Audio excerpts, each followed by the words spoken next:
SCP-3327 Soviets Bunkers.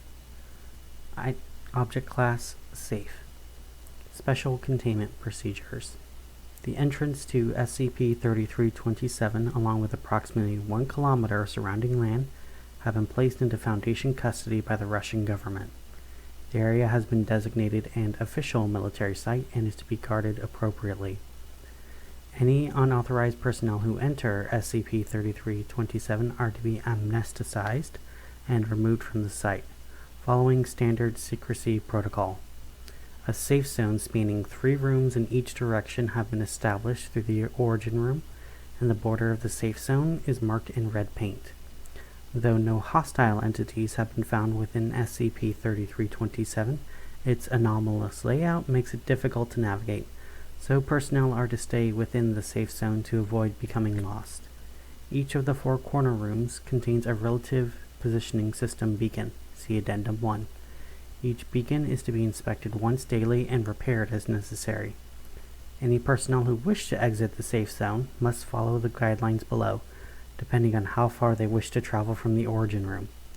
No farther than 100 rooms, permission from a level 3 or higher researcher, a plan of exploration, and a standard 1-day supply package, and a relative positioning device. Between 101 and 10,000 rooms, permission from a level 4 or higher researcher, a detailed plan of exploration, an appropriately sized supply package, and an RPD, relative positioning device. Must travel in a team of 4 or more. Between 10,001 and 100,000 rooms. Must submit an expedition proposal to the current head researcher of SCP-3327. Farther than 1,001 rooms. Currently not permitted. Description: SCP-3327 is a Cold War-era bunker outside Syktyvkar, Russia. The above-ground portion is a small concrete building typical of bunker entrances at the time. Inside is a ladder leading downwards into the origin room. The origin room is bare, except for the entrance ladder, which is placed against a corner of the room, and a single pedestal in the center of the room. Upon the pedestal is a large mass of heavily damaged machinery of currently unknown function, designated SCP-3327-1. At the center of each of the 4 walls is a single doorway, which leads into a neighboring room.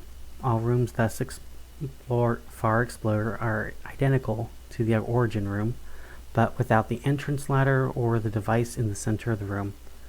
There is no observable limit to the number of rooms. 4 autonomous drones have been deployed from the origin room to explore the rooms, each in a different direction. At the time of this writing, the drones have traveled over 1 million rooms from the origin without any change in surroundings.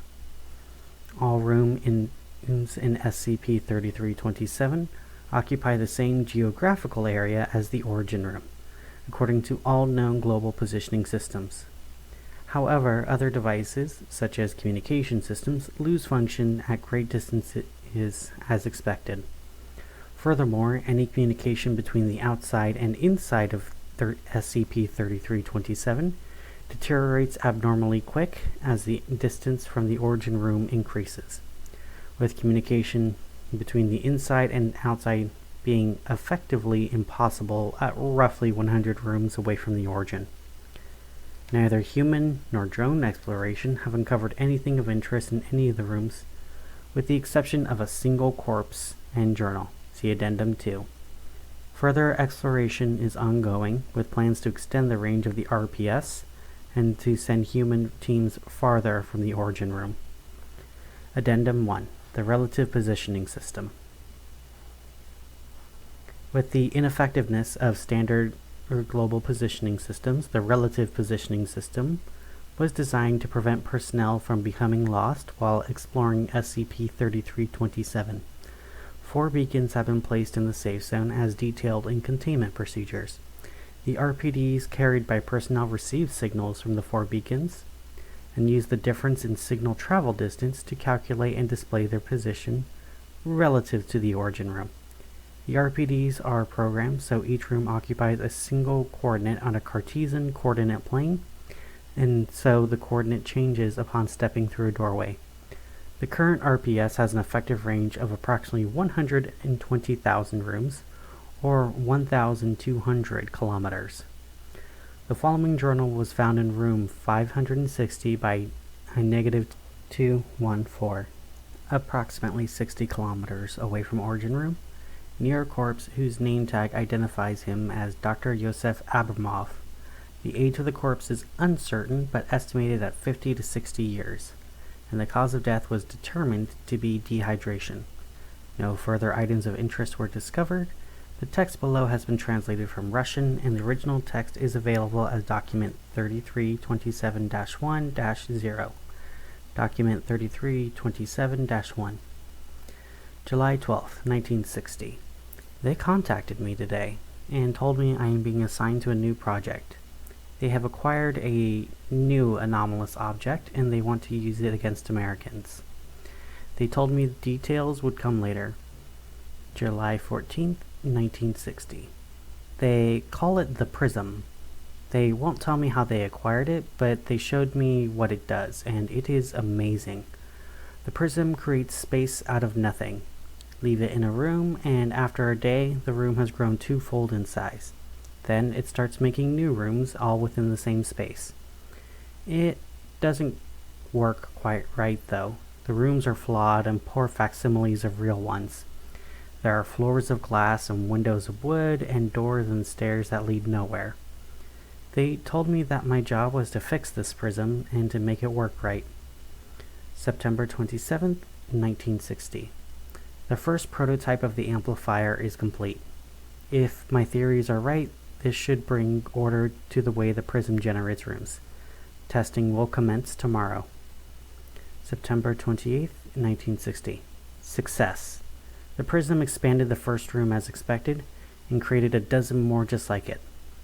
However, the rooms still begin to decay farther from the entrance. I will begin anew tomorrow. November 17th, 1960. I am still rebuilding and refining the amplifier. With every test, the prism's behavior is more and more regular. We plan to use this to build a bunker. No, a network of bunkers that will span kilometers and kilometers. We can create a new Russia in these bunkers, one that the Americans will never be able to touch. December 26, 1960. The end is near. The latest iteration of the amplifier is almost perfect. The prism generated over 10,000 rooms before its behavior became irregular again.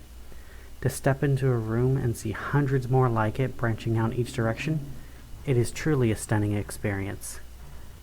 January 18th, 1961. My work is done. The amplifier in the prism generated more than 20,000 rooms, and each was as perfect as the first. They told me that the final stage will begin soon. January 29th, 1961. They have brought me to the site, and construction has begun. This will be my life's greatest work, and with it I will carve my name into history. February 7th, 1961. The amplifier has been built in what will soon be the first of many rooms. All that is left is to place the prism within it. February 12th, 1961. The prism has been at work for almost a week now. The squadron that they sent said that he should be at least 100,000 rooms by now. Every single one is a flawless copy of the first. February 19th, 1961. I have been given permission to take a backpack of supplies and explore the rooms. I am excited to see the fruits of my labor, but the endless repetition of empty rooms is unsettling. February 21st, 1961. The rooms are far more confusing than I anticipated. Every direction looks the same. I fear I may be lost. February 23rd, 1961. Today I met a man dressed in strange clothes. He is the first person I have seen in far too many days. I called out to him when he saw me, and his face went pale as if he had seen a ghost. I asked him what was wrong, and he asked for my name, and I gave it to him. Then he told me that I could not possibly be Yosef, because Yosef Abramov was dead. February 24th, 1961. He brought me to his team, a group of men and women all dressed in strange clothes. They conversed for a while and finally took me to a corpse wearing their uniform.